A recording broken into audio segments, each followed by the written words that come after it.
Good afternoon, Sandeep. Good evening. Please be seated.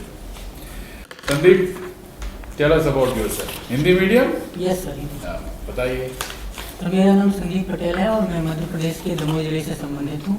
मैंने अपना graduation Delhi university के Hindu college से केमिस्ट्री ऑनर्स में किया था। मेरी हॉबी क्रिकेट खेलना और हिंदी कविता लिखना है। और सर वर्तमान में मैं यूट्यूब चैनल में जिसमें स्टडी रिलेटेड कंटेंट डालता हूँ, वो हम लोगों ने स्टार्ट किया था। ओके, तो अभी रिसेंटली एक गॉड्स पार्टिकल की बात हुई, रिमेंबर? क्या था गॉड्स पार्टिकल? सर इसको हिग्स बोसॉन नाम दिया गया था। इसमें कहा गया है कि जो ब्रह्मांड का प्रत्येक तत्व है, एक मूल कण, प्रत्येक तत्व में एक मूल कण पाया जाता है, जिसको हिग्स बोसॉन या गॉड पार्टिकल कहा गया है। क्या ऐसा क्या इम्प्लीकेशन था? ऐसे तो पार्टिकल्स मिलते रहते हैं। सर इसमें कहा गया कि जब बिग बैंग हुआ था, तो बिग बैंग के बाद से ब्रह्मांड की शुरुआत मानी जाती है। तो बिग बैंग के समय जो मूलभूत कण हैं, जो प्रत्येक आज भी प्रत्येक ब्रह्मांड के प्रत्येक तत्व में या प्रत्येक सब्सटेंस में पाया जाता है, वो उसका फंडामेंटल पार्टिकल है और उसको हिग्स बोसॉन या गॉड पार्टिकल नाम दिया गया। फर्मियंस क्या होते हैं? सर फर्मियंस सब एटॉमिक पार्टिकल्स ही होते हैं, जैसे कि इलेक्ट्रॉन, प्रोटॉन या न्यूट्रॉन्स होते हैं। उसी तरह से कुछ और फर्मियंस को सब एटॉमिक पार्टिकल्स कह सकते हैं। और इज इट दैट जैसे इलेक्ट्रॉन्स हैं उन्हीं को फर्मियंस बोलते हैं? सर इलेक्ट्रॉन में नेगेटिव चार्ज होता है और फर्मियंस के इस चार्ज के बारे में मुझे इतना अभी रिकॉल नहीं हो पा रहा है। कोई भी सब एटॉमिक पार्टिकल को उसकी पोजीशन को डिस्क्राइब करने के लिए क्या चीज़ को यूज़ करते हैं? सर अब जो लेटेस्ट कॉन्सेप्ट है उसके अनुसार क्वांटम नंबर्स का यूज करते हैं, जैसे कि प्रिंसिपल क्वांटम नंबर, और इस प्रकार से 4 होती हैं, एजीम्यूथल, मैग्नेटिक और स्पिन क्वांटम नंबर। और एक बताइए कि हाइजेनबर्ग प्रिंसिपल ऑफ अनसर्टेनिटी क्या है? सर इसके अनुसार कोई भी कण है जो उसकी एक साथ स्पीड और पोजीशन को डिस्क्राइब नहीं किया जा सकता है। हाइजेनबर्ग अनसर्टेनिटी प्रिंसिपल के अनुसार इसमें कहा गया कि जो प्लांक कांस्टेंट होता है, ये इनवर्सली प्रोपोर्शनल होता है 1 को सर भी याद नहीं आता। और पॉलीज एक्सक्लूजन प्रिंसिपल क्या है? सर पाउलीज एक्सक्लूजन प्रिंसिपल में कहा गया है कि जब हम सब ऑर्बिटल्स भरते हैं, जैसे जो s p और d होते हैं, तो किसी भी एक सब ऑर्बिटल में एक ही जैसे स्पिन के 2 इलेक्ट्रॉन नहीं आ सकते हैं, यानी कि दोनों के विपरीत होंगे। ओके, आपने बताया कि YouTube चैनल चलाते हैं। Yes sir. क्या नाम है आपके YouTube चैनल का? सर उसका नाम 0 आवर एकेडमी है।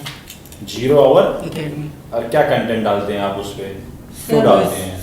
सर हम लोगों का मेनली मोटिव ये था कि जैसे कि बहुत सारे स्टूडेंट्स ऐसे होंगे रूरल एरियाज में जो दिल्ली नहीं आ सकते हैं, तो मैंने जो सीखा है सिविल सर्विसेज की तैयारी के दौरान, उसमें हम लोग चाहते थे कि वो हम लोग उसमें डालें और लोगों को, जो स्टूडेंट्स हैं उनको हेल्पफुल हो। इसी सिविल सर्विस से रिलेटेड ही कंटेंट डालते हैं हम लोग। बेसिकली जैसे आप केमिस्ट्री से हैं तो आपको पीवीसी के बारे में पता है? Yes sir. पीवीसी से रोड बनाने की बात चल रही है, क्या है वो अवधारणा क्या है, कंसेप्ट क्या है और कैसे बेटर है वो? सर पीवीसी में जो अगर हम सीमेंट में की बात करें तो सीमेंट में आई थिंक ज़्यादा पोल्यूशन होगा बनाने में, या उसके अलावा जो कंक्रीट्स के रोड बनाए जाते हैं उसकी बजाय जो पीवीसी का रोड होगा वो अधिक सस्टेनेबल भी होगा और ज़्यादा समय तक चलेगा। और कुछ? और सर भी इसके अलावा मुझे उतनी ज़्यादा डेप्थ। अच्छा, चलिए आप दामोह से आते हैं। Yes sir. दामोह में अगर एक डेवलपमेंट मॉडल बनाना हो यस सर, तो क्या होगा, वो कैसे बनाएंगे आप? सर दमोह की जो अधिकांश जनसंख्या है ग्रामीण है और कृषि पर बेस्ड है। इसके अलावा सर दमोह में जनजाति आबादी भी ज़्यादा है, तो अगर हमें इंक्लूसिव डेवलपमेंट मॉडल बनाना है तो हमें इन 2 एरिया पर फोकस करना होगा। इसके लिए मैं सर चाहूँगा कि जो वनोपज है, जैसे वहाँ पे बीड़ी या सैंडस्टोन, तो इसके अलावा फूड प्रोसेसिंग इंडस्ट्री, इन पर अधिक फोकस किया जाना चाहिए, ताकि बेरोजगारी को भी दूर किया जा सकता है और साथ में जो कृषि से संबंधित जो मार्केटिंग की प्रॉब्लम है उसको भी दूर किया जा सकेगा। एजुकेशन के लिए क्या करेंगे? सर एजुकेशन के लिए चूँकि एजुकेशन किसी भी डेवलपमेंट कंट्री या फिर किसी भी देश के विकास के लिए फंडामेंटल है, तो एजुकेशन में प्राइमरी एजुकेशन पर अधिक फोकस करना पड़ेगा, क्योंकि दमोह में प्राइमरी एजुकेशन उस लेवल का नहीं है जैसा अधिकांश जिलों में होता है। तो हमें सर शिक्षकों, चूँकि जो ग्रामीण स्कूल हैं जब दमोह में उनकी संख्या अधिकांश जो आपका डेवलपमेंट मॉडल है उसमें सोशल मीडिया का इस्तेमाल आप कैसे करेंगे? सर सोशल मीडिया के द्वारा एक तो हम कोई भी पॉलिसी बनाएंगे तो उसको सोशल मीडिया के द्वारा एक अवेयरनेस फैलाने में भी इसका यूज कर सकते हैं। और जैसे जब लोगों को दूर से ही, जैसे एक जो अधिकारी होगा वो हर जगह अटेंड नहीं कर सकता है, तो उसके माध्यम से सूचनाओं का आदान प्रदान उसके उपयोग किया जा सकता है सोशल मीडिया के द्वारा। और सर जैसे कम्युनिकेशन और इसके अलावा सर एग्रीकल्चर बेस्ड जो भी पॉलिसी होगी सोशल मीडिया से अवेयरनेस फैलाने में इसका उपयोग किया जा सकेगा। आप फेक न्यूज़ का कंसेप्ट समझते हैं? Yes sir. क्या है ये पेड न्यूज़ और fake news? Sir paid news mainly जब कोई संस्था या कोई व्यक्ति जानबूझ के पैसे देकर कोई न्यूज प्लांट करता है तो उसको पेड न्यूज कहेंगे। लेकिन फेक न्यूज में सर तथ्यों के साथ तथ्यों को बदला जाता है और जो सही तथ्य होते हैं उनकी बजाय किसी दूसरे तथ्य को दिखाकर फैलाया जाता है, उसको फेक न्यूज कहा जाता है। हाल फिलहाल में ऐसी किसी न्यूज़ के साथ आपका इनकाउंटर हुआ हो जो फेक न्यूज़ हो? सर ऐसी न्यूज व्हाट्सएप पर और सोशल मीडिया पर लगातार आती रहती हैं। जैसे एक सर अभी कुछ दिनों पहले दिल्ली इलेक्शन में एक डीप फेक वीडियो आया था, बीजेपी के एक सांसद का आया था, तो वो फेक न्यूज का एक अगला स्तर था। वो और ज़्यादा खतरनाक हो सकता है अगर उसका उपयोग फेक न्यूज को फैलाने में किया गया तो इसको कैसे प्रिवेंट करें? फेक न्यूज़ सोशल मीडिया आजकल सबको एक्सेसिबल है, गांव देहात तक है, सबके पास है, तो इसे प्रिवेंट करने का कोई तरीका है, आपके पास उपाय है?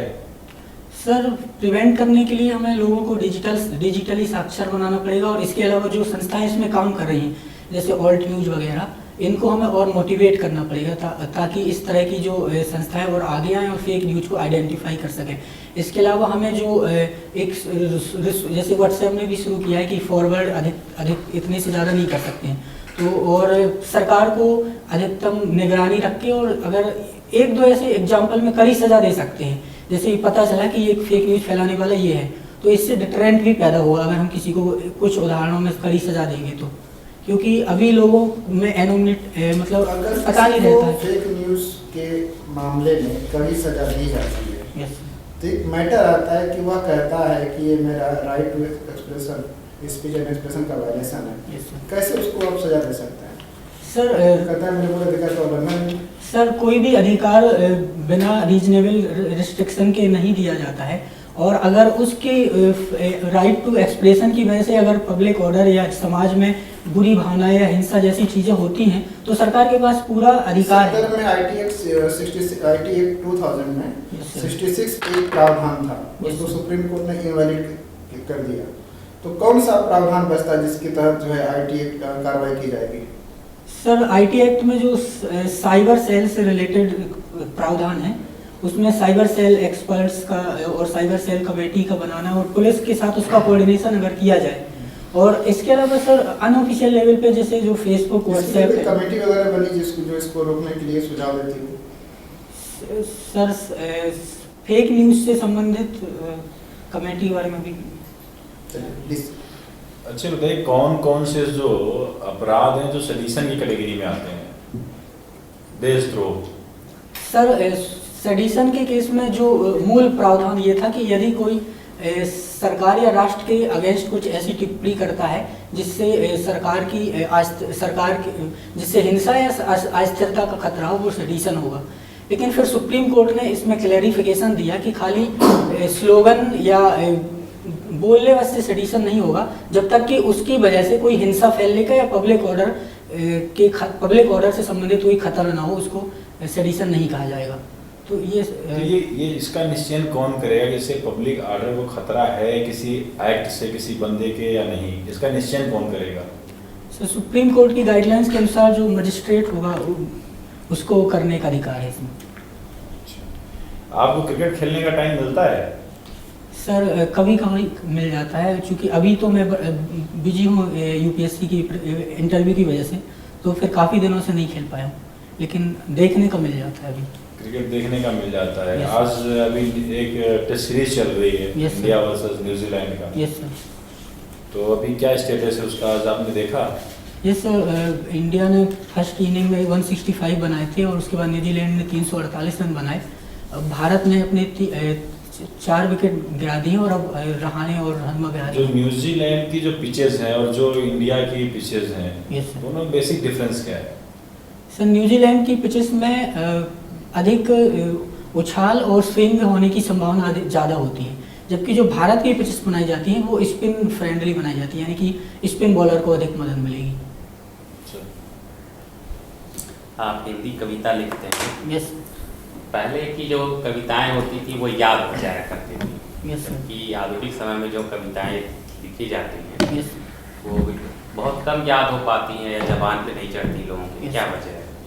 सर, पहले कविताओं में छंद और लय का बहुत अधिक ध्यान रखा जाता था, और जो आजकल कविता होती हैं वो मुक्त छंद पर आधारित होती हैं, अर्थात किसी भी कविता के नियमों में नहीं बांधा जाता। वो जो अपनी भावनाएं होती हैं उसको यथार्थ रूप में रखने की कोशिश करता है, और अधिकतर यथार्थ और भावनाओं पर ध्यान दिया जाता है। छंद से मुक्ति कविता को ऐसा माना जाता है कि अब मुक्त छंद की कविताएं देखें, इस वजह से ऐसा अब लय भी नहीं रह गई कविता में। यस, लय कुछ कवि लिखते हैं, हालांकि लय भी अब तो फिर कविता बची कहाँ? जब लय भी नहीं तो फिर कविता ही नहीं रह गई। सर, कविता इसलिए मानी जाएगी क्योंकि जैसे तुलसीदास जी ने भी कहा है कि कविता एक ऐसी रचना है जिसमें कम शब्दों में बहुत गहरी बात को कह दिया जाए।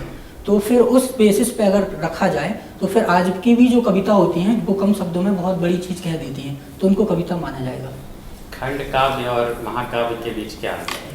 सर, महाकाव्य किसी भी महापुरुष के जीवन का विशद चित्रण होता है, जिसमें उसके सभी पक्षों और उससे संबंधित जो घटनाएं होती हैं सभी का वर्णन होता है, जबकि खंड काव्य एक ही खंड होता है, उसमें किसी एक जीवन की महत्वपूर्ण प्रसंग का वर्णन किया जाता है। जैसे सर, रामचरितमानस में राम के संपूर्ण जीवन का वर्णन किया गया था, और अगर हम खंड काव्य का कोई उदाहरण ले, जैसे सुदामा चरित्र है, तो उसमें सुदामा और कृष्ण का जो मिलन था उसके बारे में वर्णन किया गया। आप जिस क्षेत्र से आते हैं वहाँ कौन सी भाषा बोली जाती है? सर, वहाँ बुंदेली मुख्यतः बोली जाती है। किस अपभ्रंश से निकली हुई है? सर, ये सौर सैनी अपभ्रंश से निकली है, जिसको पश्चिमी हिंदी की उपभाषा के अंतर्गत आती है। प्रथम प्राकृत और द्वितीय प्राकृत में क्या अंतर है? सर, ऐसा माना जाता है, इसके पीछे सर 2 कंसेप्ट हैं। एक तो माना जाता है कि जो प्रथम प्राकृत है वो मूल भाषा है, और उसके बाद फिर जब उसका अभिजात रूप बना तो वो संस्कृत के रूप में बन गया, और फिर उसके बाद जब संस्कृत से पाली होते हुए जो प्राकृत आई उसको द्वितीय प्राकृत कहा गया, यानी उसका सरलतम रूप। और सर, एक दूसरा कॉन्सेप्ट है जो ये मानता है कि सर जो संस्कृत भाषा पहले विकास हुआ और फिर उसका सरलीकरण हुआ, तो जो पाली और प्राकृत भाषा है उनको प्रथम और द्वितीय प्राकृत कहा जाएगा। आपने कहा कि कविताएं जो है मुक्त छंद में लिखी जा रही है। यस। क्या होता है मुक्त छंद? सर, इसमें किसी भी मात्रा और वर्णों के नियम पे नहीं बंधा जाता, केवल जनरली ये देखा जाता है कि जो भाव हैं उनको कम शब्दों में और अच्छे तरीके से व्यक्त कर दिया जाए, और कभी कभी इसमें लय का ध्यान रखा जाता है और कभी कभी नहीं रखा जाता है। आपके जिले के कौन प्रसिद्ध साहित्यकार हैं? सर, श्याम सुंदर दुबे जी हैं, जो दमोह के बरतलाई गांव से आते हैं।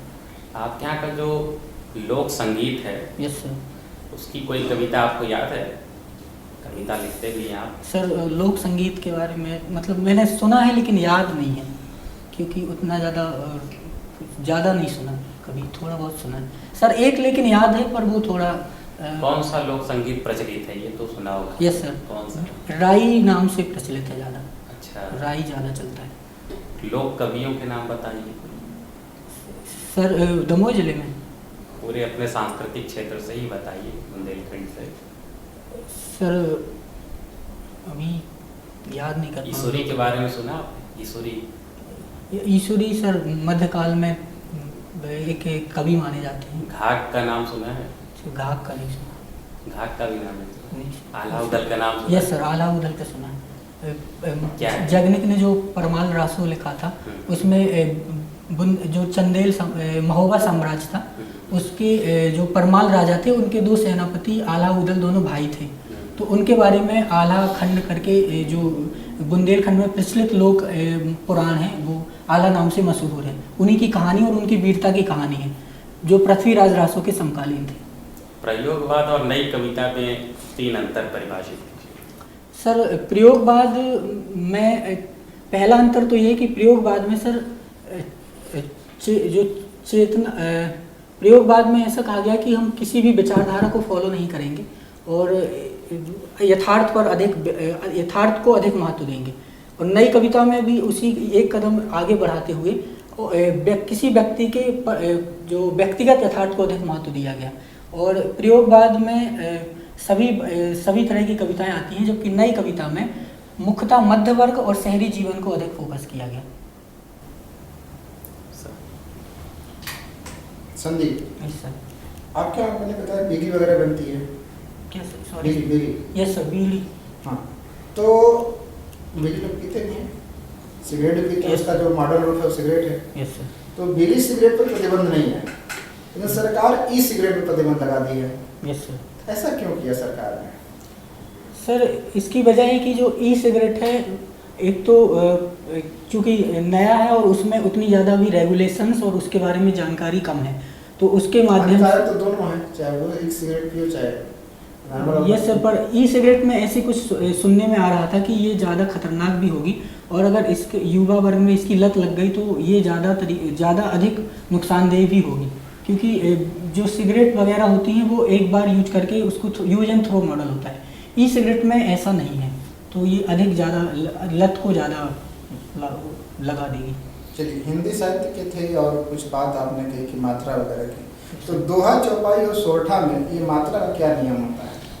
सर दोहा विषम मात्रिक छंद है, जिसमें 13 और 11 की यति पर 4 चरण होते हैं। प्रथम और तृतीय चरण में 13 मात्राएं और द्वितीय चतुर्थ चरण में 11 मात्राएं। और सोरठा इसके उल्टा होता है, जिसमें 11 और 13 की यति पर मात्राएं होती हैं। और चौपाई एक सममात्रिक छंद होता है, जिसमें 4 चरण होते हैं 16-16 मात्राओं के। केमिस्ट्री से आपने ग्रेजुएशन किया हुआ है। Yes sir. केमिस्ट्री से जो कुछ सीखा, यस सर। 5 ऐसी जगह बताइए जिसका आप प्रशासन में यूज कर सकते हैं। सर चूँकि कहते हैं कि chemistry is a study of bond, तो प्रशासन में भी sir people to people contact बनाना है, तो फिर उसके माध्यम से मैं यूज कर सकता हूँ। और सर नॉलेज की बात की जाए तो सर हेल्थ में और ड्रग फर्टिलाइजर, एग्रीकल्चर और इस मेडिकल क्षेत्र में इसका यूज आराम से किया जा सकता है। ओबोर के बारे में आप सुना होगा? Yes sir, one belt one. हाँ, तो ओबोर से तो विकासात्मक परियोजना जैसा चीन कहता है। Yes sir. तो इस चीन, अगर इसमें हम शामिल होते हैं तो हमारा भी सामान विश्व बाजार तक पहुंच सकता है, इंडिया का भी सामान। फिर भी ओबोर प्रोजेक्ट का भारत विरोध क्यों करता है? सर ओबोर प्रोजेक्ट के विरोध करने के भारत के पास कई रीजन है। पहला तो है कि जो ओबोर परियोजना है वो भारत की संप्रभुता को भी खतरा है, क्योंकि जो पाकिस्तान और चाइना के मध्य लाइन है वो भारत की पीओके के अंतर्गत गुजरती है। दूसरा सब भारत का ये मानना है कि चाइना इस अपनी परियोजना के माध्यम से विकासशील और अल्प विकसित देशों पर कर्ज का बोझ लाद रहा है, जिसकी वजह से वो लॉन्ग टर्म में उनके लिए सस्टेनेबल नहीं होगा। तो भारत की इन सब चिंताओं की वजह से ओबोर में शामिल नहीं हो रहा है। चलिए, लास्ट क्वेश्चन मेरी तरफ से। आप 5 ऐसे अपनी मेरिट्स बताइए, 5, जिसके आधार पर हम आपका चयन करें। सर सिविल सर्विसेज में सर डायनामिज्म की ज़रूरत होती है, और मुझे लगता है कि मेरा जो बैकग्राउंड है वो मेरे अंदर विविधता भरता है। सर दूसरा है डिसीजन मेकिंग की क्वालिटी, जो मैंने अपने एक्सपीरियंस के दौरान सीखा है, क्योंकि मैं स्कूल में भी एक स्टूडेंट पॉलिटिक्स में पद पर था और कॉलेज में भी मैंने काम किया है। सर तीसरा, सिविल सर्विसेज के लिए किसी भी व्यक्ति के मन में कंपैशन का होना ज़रूरी है, और वो मैं मानता हूँ कि मेरे अंदर है। और सर इसके अलावा सर किसी भी निर्णय को लेने के लिए ऑब्जेक्टिविटी का होना अनिवार्य है, और सर मुझे लगता है कि वो मेरे अंदर ऑब्जेक्टिविटी भी है। चलिए, इसी से आधारित क्वेश्चन। मान लीजिए आप अपने जिले के कलेक्टर हैं। यस।